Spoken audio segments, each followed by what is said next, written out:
What's up, guys? Welcome back to this episode of the Ask a Creator Economist podcast. We got the full gang back in town. Thomas is back from vacation. We got two really cool questions for you guys, including a bonus question at the end. First of it comes from a David Lee, who's a Twitch streamer. He wants to figure out how he can better interact with his fans, how he can be more engaged, looking for some solutions on how he can maybe create a community to be a more holistic type of streamer where it's not just during stream times that he actually can interact with his fans. And the second question comes from a John Smith, probably a pseudonym. He's a YouTuber and he's looking for some new ways to monetize his audience that goes beyond just advertising, sponsorships, and affiliate marketing. So, giving some tips there. We talk about digital products, direct to consumer, premium content. And then we get a third question, which is actually from me, myself. So, I'm a fantasy football creator who just want some tips on how I can find a unique approach to being a creator. So, hope you guys do like this episode. If you do like it, please give it a like. Give us a rating on whatever podcasting platform you do use.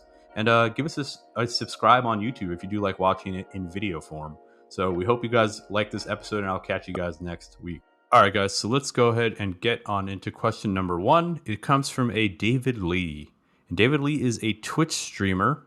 And here's his question. So he asks, what are some effective strategies for building and maintaining a strong relationship with my audience? Beyond just responding to comments and messages that can help me stand out in a crowded and competitive space.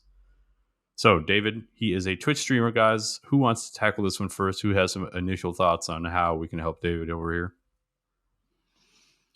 Well, let me jump in because I think, of course, being responsive to people in your community and answering them it's almost the basis. It's like housekeeping. But I think the most important factor, at least when I look at myself and the creators that I feel I have the closest relationship to, it's almost about their ability to really create a sense of hanging out within their content. That works super well for me, be it in podcasts, on videos. If I feel like there is a person that is not like speaking down to me or speaking to an audience, but creates the sense that I'm hanging out with the person, that to me is really the key relationship driver. And I think also some media is better suited for this than others. I think Twitch streaming works super well. I think podcasting works super well because these really drive relationship. And then when you want to take it to the next level, and actually you see many people who are successful in these media do it, they start to create community events. They have these live podcast recordings, live sessions that they stream, and that is of course then the next level. Of course, you need a certain audience base to have enough people within one location to come to such live events. But even if you're smaller, you can work with like digital events where you create hangouts where people from your community can ask you things. And that basically makes it really come to life because you already created, or these creators that are really good at it, they create this feeling of, hey, we are having this party, even if I just listen to you, and now we can really have this party. I can ask you a question. I'm accessible. Yeah, I would say that I feel like Twitch has really written the book on like fan engagement and engaging your audience, right? Just the very nature of the medium. You're streaming your, video games, or, now it's like political commentary, whatever it is. You're streaming it live, and there's a chat function, and people can interact with each other. They can also interact with you with stuff like donation announcements, where based on how much you donate, a message would get broadcast, audio would get broadcast to the entire stream with whatever message you want to be shown. So they kind of like wrote the book on like live interaction and live like fan participation. But it's also it's curse, right? Like your audience, they really only care when you're streaming and while you're streaming. And a lot of Twitch streamers, they're not really influencers a lot of the time. They don't also have, a substantial social media following. The ones that do are the ones that are super successful, right? The ones that can interact and engage with their fans outside of their Twitch streams. But that's the issue. Like, and what Thomas said, having stuff that you can interact with your fans outside of when you're streaming, that can be a super effective way to just like turn your Twitch community into a digital community, into like an online community. Reddit forums were used in the past for stuff like this, where there'd be like a Reddit forum for that specific Twitch streamer. But yeah, there's tons of different options out there that you could choose for your like community management. Jonas? Yeah, And in the especially end, you asked for building a strong relationship with your audience. And I would almost extend what Thomas said earlier. Generally speaking, it's a, no matter how you look at it, very one-sided relationship. You share a lot, you consume very little from the other side. That's not going to change whatever you do. I personally feel like I have the closest relation to those creators that share like intimate stuff about themselves. Intimate stuff doesn't necessarily need to be intimate, but just how they feel and be authentic about it. And that's the people where you really feel a sense of connection after a while if you listen to that, because you really follow that person as a personality and rather as an artistic figure on Twitch. And yeah, since you have this one-sided relationship, pretty much you have to contribute most of that to that relationship. yeah, be Yeah. vulnerable, be open. I think these are the kind of things that over time create this. Of course, you need to have something that the people are interested in on the topical side in the first place, but then you get hooked, and then this personal relationship grows over time. But I also pretty much like your point of in particular on Twitch, if you're on Twitch, if that is your main channel, try to create community and build relationship outside of it. Because if you talk to Twitch streamers, they will so often tell you how hard it is. They need to be streaming so many hours to meet like minimum criteria on the platform and so on. So yeah, that it's really tough to be good on Twitch, and then building something besides this, something that can work asynchronously, where you can be a bit more the champion of your own time, could be a very valuable asset. I have a use case for you, David, that I think would help you. Now, this guy is probably one of the kings of Twitch, probably one of the most known Twitch streamers. His name is Destiny. Stephen Bonnell, I think, is his actual name. He is basically 50% gamer, 50% political commentary. So that's the niche that he fills. It's actually two niches, but he has perfectly done what we're talking about, right? He has a community. He has a subreddit.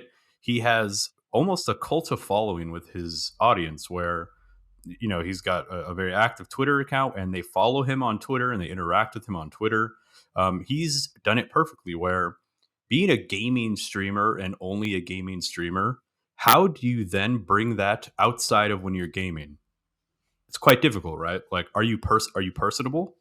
Are you do you do like RL vlogs, real life vlogs, where you show people a day in your life? Do people actually really care? And that's the difficulty if you are a gamer, right? So what Steven did, Destiny, is he combined political commentary, in which there is no time threshold on when you can give your opinions on politics or on social causes. So his activity outside of when he's gaming, he's still extremely relevant because of that fact. So as a use case, if you can find some other niche that you can kind of attach to yourself, where you're like known as the guy who streams video games and cooks, maybe At the you're same cooking time, while you're gaming. Yeah, if you could do both, awesome. You're the Bonus the amazing. go. points. There are a lot of gaming streamers who have done that. They've done like cooking streams, right? So like they're not actually gaming while they're cooking, but they'll do like a dedicated cooking stream. They'll do like 24-hour streams where, if it's like his birthday, do a 24-hour stream where fans will be very much involved. So those are my tips. Destiny's one of the goats of streaming. Definitely look him up if you don't know him already. He kind of like pioneered this whole uh, politics part of Twitch. So it's a good use case. Anybody else? Anything else to add to this question? Nope. Not really. All right, David, we hope that helps. If you do have additional questions for us, anything else that has to do with your original question or even a new question, please do go ahead and submit it. For anybody else that is here with us, if you have a question, please head over to unyfy.io/podcast. Submit your questions, and we'll do our best to get to them on the following episodes. And if you guys are still here, please give this podcast a like, a share, give it a rating on whatever podcasting platforms you happen to be listening to us on. We'd really appreciate your feedback and appreciate how we can make the podcast better if you did have any tips for us. So, guys, let's jump over to question 2, and it comes from a John Smith. I'm assuming that's a pseudonym. or it could just be a person named John Smith. Who knows? But we'll go ahead and read his question. He is a YouTuber. And John Smith says, what are some alternative revenue streams I can explore beyond ad revenue, sponsorships, or affiliate marketing to monetize my content in a more sustainable way, specifically within the gaming niche? Okay, so we have an actual gamer here that we can also cover. John, I just first want to quickly address your question and kind of give my thoughts on it. So, typically, those three things that you mentioned are the three most prototypical monetization strategies for content creators, right? Ad revenue. So most platforms have some native advertising engine attached, right? Whether it's YouTube, whether it's Twitch. And then they have sponsorships where basically companies will come to you, promote their products, and they'll pay you either a lump sum or on a revenue or commission based structure if you have some type of link, like affiliate link, which drives the next point, affiliate marketing, which is another very tied in, very similar to sponsorships. It's essentially somebody sells a product, you have a link. If users or consumers use your link to purchase the product, you get a piece of that pie, a piece of that sale. So those are the three very normal and used monetization strategies. Now, what's the common issues with all three of those? That you are really not in control of how much money you make with those three, right? You can, like, based on how many views you get is how much money you'll get from advertising. Based on how much sponsors are willing to pay you is how much you're able to get. And based on how many times people buy somebody else's product is how much you'll make from affiliate marketing. The issue with all those, you're not in full control. Direct to consumer type products, I think, would be like the next play for you. Be the next it'd be the next play for you to start to generate some income that is a little bit more predictable, and you can kind of control the levers on that product. Anybody else have anything to add to that? I mean, maybe if you say direct to consumer products, we can be a bit more specific and talk about like what are different options that you can use to sell something. So I guess one thing that many creators after a certain size go into and think of first when they think direct to consumer is like building merchandise that you sell to your fan base. So t-shirts, cups, all the goodness you have out there with your branding on it.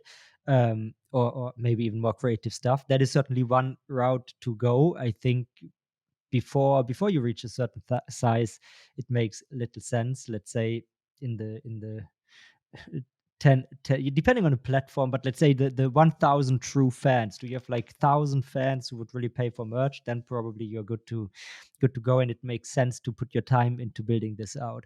Then of course you have premium content formats that range from subscriptions to one-off payments, buy me a coffee, to more elaborate solutions for this, where people can pay you for your content that you create.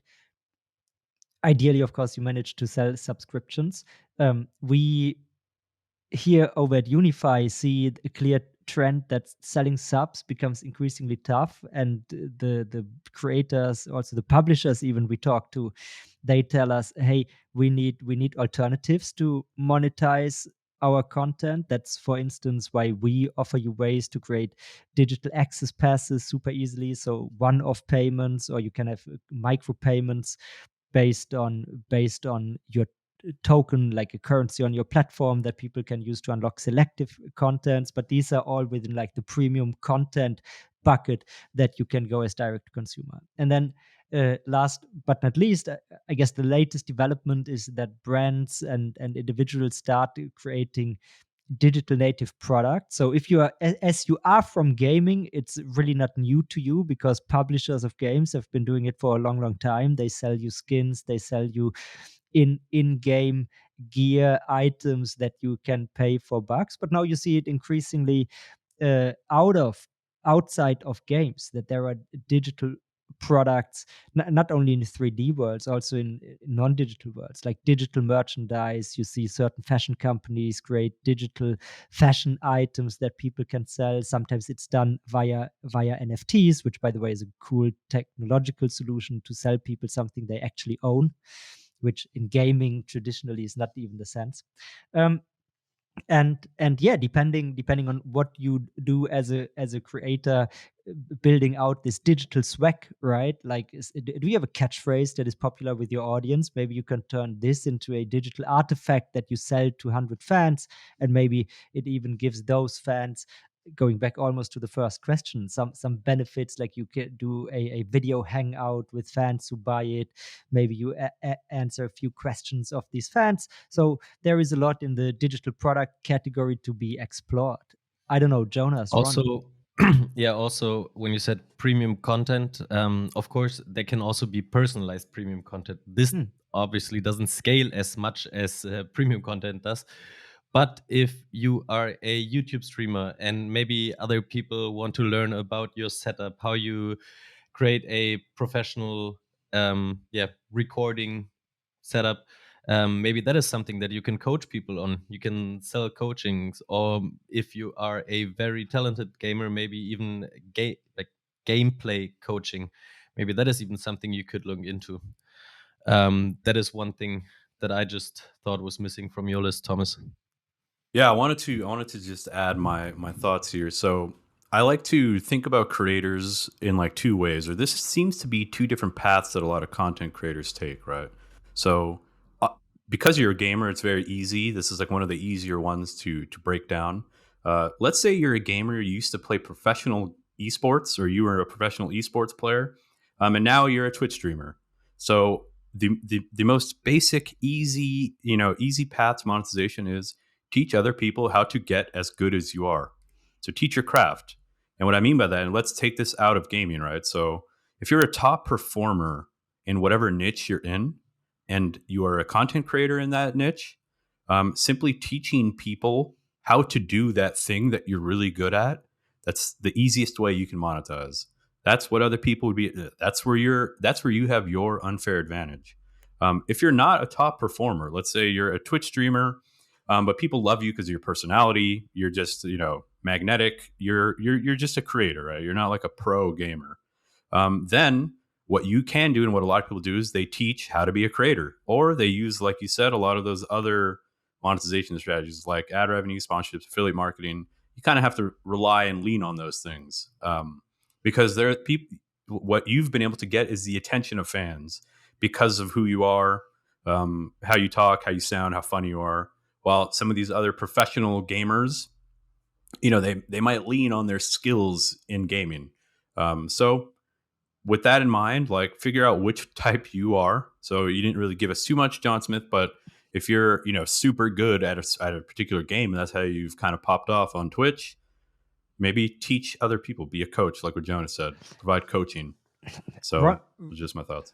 Yeah, and I think you're almost alluding to something that in the premium content bucket, you really need to think about what kind of value the stuff you do is providing, and then also find out what way of monetization works best for it, and really be a bit analytical, almost strategic about it. Like what you mentioned, teaching. Of course, that is the one type of content that is easily monetizable because people pay for education. There are different things people pay for, right? If the information you provide in another way than really coaching, but gives competitive advantage or financial advantages, if you have super business insights and so on, that might be something people pay for. But there are other ways also to sell. You think about the entire concept of a platform like Patreon is that people want to support creators they love, right? So whatever tool you use to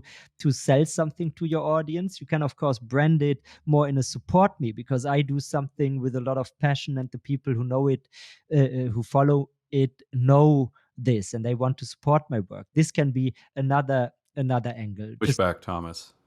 Quick pushback. Do you think that would be realistic in the gaming industry? Do you think people will support your dreams of being a gamer? It depends on what you do specifically, right? I mean, if you do just the same kind of, I play a game and you can watch along type of content that most people do, then most likely not, if it is not differentiated. But if you have found a certain way to talk about a certain game that not many people talk about in a different way. If you have a shtick, right, something that is differentiated, and if people love what you do, even if it's maybe a small number of people in absolute terms, then it can work. That comes back to the idea of 1,000 true fans, right? It all works well if you have a small number of people who are really into what you're doing, and do you have this, yes or no? Yeah, and like, is there some type of cause that you support, or some type of branding element about you, in which, like, yeah, I guess I kind of answered my own question. Like, would people actually support somebody who's just a gamer? And it's like, yeah, they actually would. That's kind of the whole business model on Twitch, isn't it? Like, Yeah. all the donations that people give, it's like, But then who gets the most Yeah, but donations? The not really, people who though. it's not the majority of all streamers who gets the majority of all donations evenly distributed. It's the guys who yeah, do something 30, that is 70. it's something that is Okay. no, I mean, like, it's the guys perform best who do something that is really interesting to their audience. But you Yeah, I was seem gonna say, skeptical, not just Jonas. yeah. interest. Like as said, I think this sharing some personal stuff, making people feel like they know you, like that's a feeling you get with good streamers, good content creators. After a while, you feel like they're your buddy, even though they have never seen you in real life. But And so Jonas, sorry, but this could just be the exception. I could be disagreeing only because he's the exception, but he is the top performer. But Dr. Disrespect, not only is he not himself, he literally has a persona. He's literally like, he literally shares nothing about who he actually is. He has a complete persona, and he's the well, top. He's at the if tippy that's top of the mountain, and he's only well, halfway up. if you do this well, of course, then you're more into the category of an entertainer. Exactly. I That's mean, what I was gonna say. like a good stand-up comedian also can have an artist name, can never share a real story about his life, but still Yeah. he makes you laugh. Yeah. It doesn't really care if it's real or not, and it's still like a very high level of entertainment. So And I sell think it's either premium one of the content. two. But Yeah. just for gaming, not. There needs to be either you need to feel a personal connection or a very Yeah. high level of entertainment. Yeah. Or That's education. true. Or that guy is so good that you just watch it for the skills. That maybe that's the third option. Yeah. But it's based on your persona, right? What your audience, and your audience is probably made up of a mishmash of all of those people, right? So Yeah, you but kind it of, goes I back guess, to understand the value proposition that your work online provides to people, and then find out how to sell it, right? If you are super relatable and people just love you because you're a super nice guy, and then you say, look, now pay for education, nobody will pay. But if you say, hey, pay to support me, and for hanging out with me, and just create like almost this type of product, this offering where the value that you provide really is in accordance with what you do anyways online, right? Maybe Yeah. throw in, if you're relatable, throw in hangouts, throw in a private Discord channel. But if you want to use, if you are super good at educating and teaching, then of course that is what you need to sell, and then you just create a course. Can Sell I this. can I can I present to you guys an anecdote / story? Maybe you guys can answer it. So I am a huge fan of fantasy football, right? Started making some fantasy football content on YouTube. I realized that there are other creators, other fantasy football, quote unquote experts, who are super good at what they do. They go deep into the weeds of the analytics and the insights. And fantasy football is very much like an insights driven type of niche, where like past performance never dictates future performance, right? But we tend to think it does in fantasy football. I'm not sure why, but anyway, I realized, like, damn, that's not my thing, right? That's not my shtick, as being like a mathematical type of fantasy football analyst. Mhm. Like, what type of advice would you give to me? Like, what would you tell me? Like, okay, Ron, you need to do this then, or you need to figure out this, or what do you guys think on the spot? I think you could take analysis from other people, and Package basically it present them in an conversationally. entertaining way, because listening to you can be funny as fuck. So I you, think Jonas. that's a strong suit, and I think even no matter what the topic is, you can present it in a very entertaining, refreshing, light way. Yeah, Okay. I think you can do this, and I mean, like fantasy sports also has so much of a community aspect and so on. And what my mind goes to like a very unorthodox cycling channel that is like almost super meta. They sometimes talk about stuff in the cycling industry, but also a lot about like what happens on cycling YouTube and what are the trends there. And why not be like more the commentator of things in the football fantasy football space? That would suit you I perfectly, like that. combined with what Jonas said, right? You can be funny, you talk about what other people talk about, you throw in a rant about this player and so on. So you are more than not the Zach Lowe type of talking NBA journalist, but you are more like the Dan Shannon Labatar. Sharp. Yeah, maybe that And one even. And I guess Yeah. you would then have probably a little more of a holistic view on the thing compared to some people that do these deep dive analytics, mathematical, stat based stuff. Because also, these people probably they don't follow that many other sports. You do follow football, so soccer, also, and some other sports. So that also provides some perspective on certain developments. Yeah. Um, But Okay. it's Yeah. yeah. I mean, it's I think football. that's. You know, it's football. The Yeah. other I know thing is it's football. American I'm football. always I always hate it when I have to make this distinction, but Yeah. sometimes No, I I'll say I'll the mean actually word. make the distinction just in case the audience is confused. I'm talking Yeah. about fantasy American football, so that's the niche that I was speaking of. But yeah, I think that's good advice. I think that's kind of where I would have leaned in as well. Um, yeah, I just think like there's some other creators also in the niche who they call themselves more like lifestyle brands, where their niche is fantasy football. They talk about fantasy football, but the core selling proposition or the unique selling proposition that they offer is that they are very funny. So when they do these podcasts together, you just love listening to them because you feel like you're in the room with three buddies, right? Yeah, yeah. Yep. Like there was a time when like poker live streaming became really big, and then you had some really good guys in analytical. But the biggest audiences were the guys. They were not super good. They were okay players, but they streamed. But they started to stream stuff and be just funny on the air and so on, because then you combine the best of both worlds. And I think there will always be a niche, and maybe they can charge really more money per subscriber if they give you deep insights that leads to winning and winning more. And maybe that is not your proposition. Maybe it's just but most people who are into sports betting and therefore also into fantasy sports, they do it more for fun, and they don't have like super long spreadsheets where they analyze these data. That's why Yeah. or one part of why many people lose money and don't make money, because they are not as diligent and it's not their day Yeah. job. I will say though, like most categories, most niches, all the money is in that one you're talking about, Thomas, like the sports betting, daily fantasy football. So a lot of creators they really try to lean into that because they're like, this is where the FanDuels, the DraftKings, the Bet365s, those are the creators that these companies will then sponsor. No, of course, but Yeah, like even these, the majority of people who use yeah, these sites and consume your content are not into the deep casual, analytical shit. exactly. If you bring enough analytical stuff with you that you can even like reference the guys you take. Hey, this guy at this talking point, I like it. Provide your own source, your own commentary on it, and then do a bit of this meta stuff about the industry, and then I think you have a winning proposition.